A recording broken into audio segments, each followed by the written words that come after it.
because I want to articulate the passion that I have in creating this culture, because it goes beyond this understanding of black versus white versus Mexican versus Asian. For me, it's a matter of whether or not you want to be a Christian, you want to obey God, or you want to choose death and destruction. There's only two ways out of this world. It's either you do God's will or you don't, and you die and you perish. And the culture that we want to cultivate is on the understanding that God's way is our way. We will obey God. We will obey his commandments. We will live by it until the day we die. And we will tell the world that we are his children because we stand on the truth that Christ defeated sin and death. And we are his witnesses because we stand on the conviction that God's commandments are the true and only commandments we should live by. And our lives is testimony to the fact that God has power over sin and death, because we who walked in darkness, we who dwelt in sin and death, we who were slaves to sin and death, are freed from it because we have accepted Christ in our lives. We were his enemies, but we are no longer his enemies. We are his children. You see, we have to understand one thing. Mankind is fallen. Mankind is broken. We are under the power of sin and death. When you sin, you are telling God that he is no longer God, that you are God. You are going to replace him from his throne and put yourself in it. And that means that the whole world must revolve around you. You must have command over all the things of the earth. People shall bow down to you.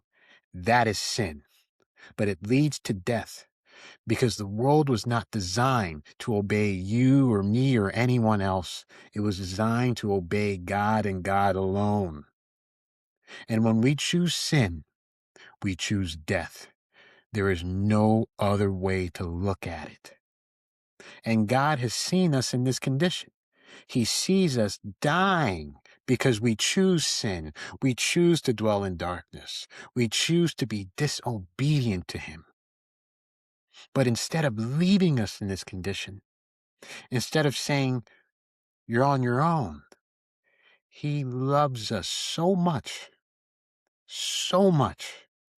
that he gave his only begotten Son to save the world from sin and death, not to condemn us, not to even judge us, but to save us. And when he was on the cross, Jesus, we sinners, we are the ones who mocked him, who spat on him, who made him feel as if he had no power, that he was an ordinary man who deserved to die. But even there, God loved us. He knew we didn't know what we were doing because we don't know better. We are under the power of sin and death, and so we do what sin and death directs us to do. But God was determined to save us from this condition. And when he rose again, he defeated sin and death. It had no more power in the flesh. He said that sin and death shall be no more. If you believe in me and you have faith, you put your trust in me, you are no longer my enemy. You are now my son. And you are heirs of the kingdom of God that will be established on earth. This kingdom shall never end. It shall be everlasting. Rome was great, but it is no more. The British Empire was great, but it is no more.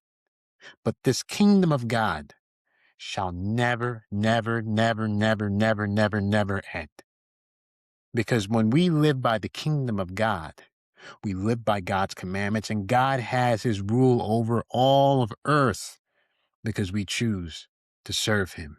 And we, his children, are commissioned to spread the good news, not merely by testimony, by our words, but by our lives, by our actions, because our lives are the testimony to God's power over sin and death. We who were sinners, we who were lost in darkness, we who dwelt in darkness, we who loved the darkness, we who hated the light, we who hated God, we turned into lovers of God, living by his commandments, showing him that we are devoted to him, and he giving us all the things that we desire in our hearts and our lives, being overabundant in blessings.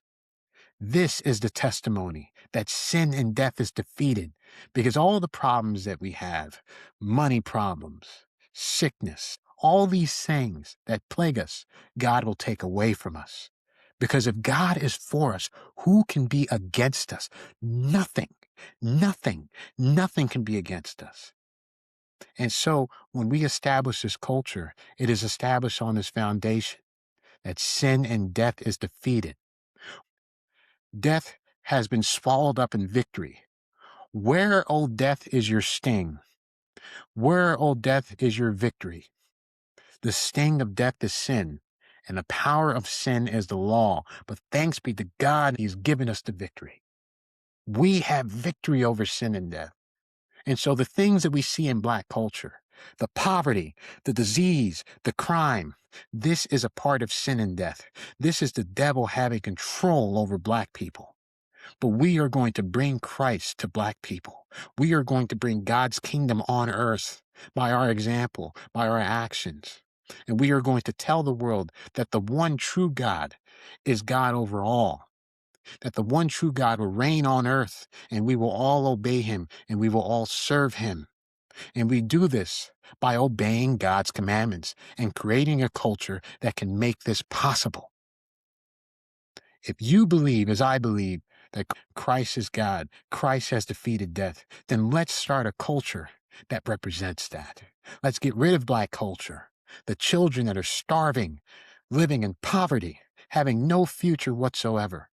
Let's get rid of this culture that is riddled by sin and death, that has nothing going for it. God will have victory over Black culture because he had victory over sin and death. And when we go against sin and death, when we go against Black culture, we will have the victory because God has handed it over to us. So if you believe that Christ is God, then you will follow after God and say, let's get rid of Black culture that does not serve and obey the one true God and wishes to live in sin and death.